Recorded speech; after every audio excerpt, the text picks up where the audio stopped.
Hi guys, for today's video, gusto ko lang share sa inyo kung paano tayo gumawa ng YouTube channel natin. Kailangan meron kang Google account. So, actually meron na tayo. Punta na tayo sa ating YouTube apps.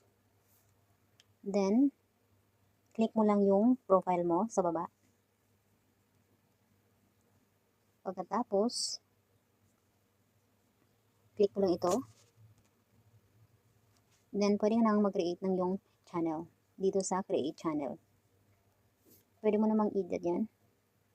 Yung may pencil.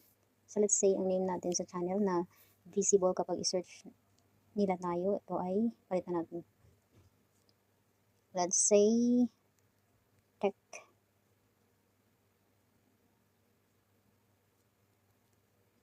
Ganyan lang, tech, si joke. Pagpalitan natin, malaki.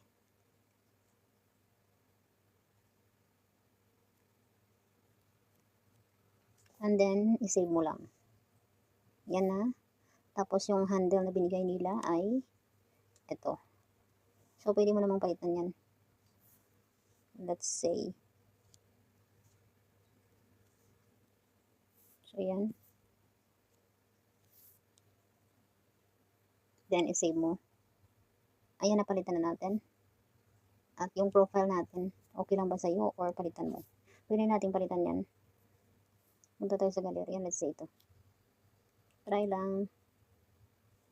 Save as profile. So, ayan na. And then, pindutin mo na yung create channel.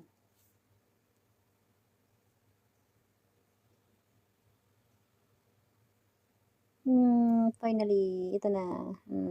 So, visible na tayo. Meron na tayong channel. Ayan.